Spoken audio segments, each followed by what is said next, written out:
Why is it so hard for everyone just to be themselves?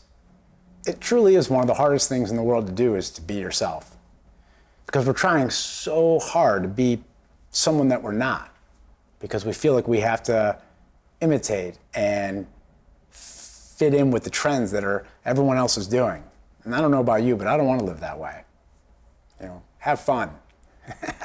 I saw a video the other day by Johnny Depp who made this comment, and he said, "I'll see you on the other side." And it's true. To be distinct and to be different, you have to go against the masses. The masses aren't thinking.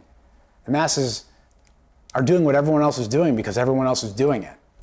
And again, I don't know about you, but that's not a way to live.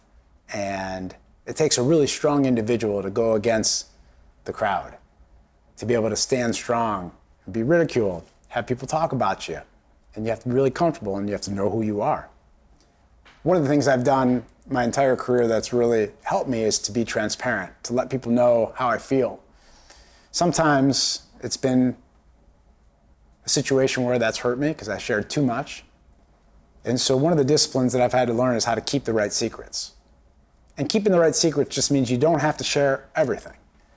You want to share enough. And finding that balance is very difficult because you don't want to leave people thinking something that's not true, especially if you intended them to hear something that you wanted them to hear and think what you wanted them to think and teach them something you wanted to share with them from your experience.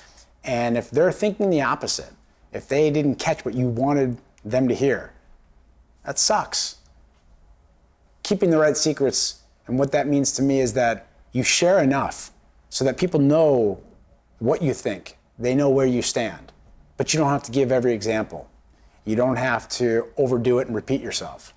This is something I've struggled with my entire career, because I feel like if I want to get my point across, I need to repeat myself. And a lot of people are not very good at being able to give that feedback back to me so that I know that they understood what I was saying. This is why I've tried to build that discipline to have people play back what they've heard from me, so I can make sure and ensure that we're on the same page. Transparency and being vulnerable is such an incredible skill that you'll find if you can open yourself up just a little bit. You'll hear people tell you how refreshing it is, because they're used to people stonewalling. They're used to people hiding. They're used to people trying to be someone that they're not. And that's really hard to do. Trying to constantly change hats because you went here with your friends and now you're this way with your friends. And then you went to work and now you're this way with your coworkers and your boss. And then you go home and this is the way you are with your family. Like, I don't know about you, but for me, it's just a lot easier just to be who you are. And yeah, maybe you're a little weird and maybe you're different, but you have to embrace that. You have to be able to laugh at yourself, and you have to get comfortable with that. And at the end of the day, the good news is people aren't thinking about you. They're thinking about themselves. And no one's going to remember what you did a year ago. No one's going to remember, some of the quirkiness that you had about you from when you were in high school or college or at your first job. So just get comfortable being yourself. Figure out who that is and who you want to be more of every single day, and show up to the world and let yourself go a little bit. It doesn't mean that you have to start being transparent and vulnerable with everybody. It just means that you have to lean into it a little bit. That skill is so powerful. Learn how to open yourself up just a little bit. Make sure that the people that are in your life that you're connected to know where you stand on any issues. Work, personally, professionally, whatever it is. If you don't have an opinion, sit back and think. Take time to reflect so that you do have an opinion, so that you can share that. People want to be around other people who know what they believe. Doesn't mean you have to agree with everyone. You probably won't. But to be able to be comfortable being able to share why you don't and not be argumentative. Again, it's a skill. Learn to build that, because people are successful when they can share what they think and how they feel, because most entrepreneurs and CEOs aren't used to having that around them, and they want more of that around them. They want people to be thinking.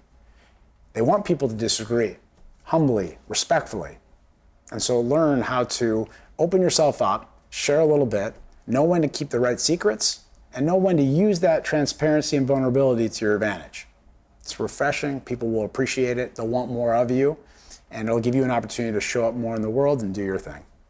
It's really important as a leader that you build the discipline to listen more and not leave people in your meetings wondering why you're speaking. It's much better to have them wondering what you're thinking. And one of the ways you can do this is to speak last.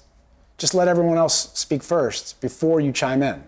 Not only is it going to save you from influencing other people with your idea because they're going to want to kiss your butt because you're the boss, but you're going to hear things that you normally wouldn't hear, and sometimes that'll come from the quietest person in the room because you're giving them that space to speak. And as a leader and someone who has an outgoing, passionate personality, you tend to overtake the room with your ideas and with your thoughts. And you can be so passionate that it can come off around people and it could stifle the room and make people not want to feel comfortable sharing what they're thinking.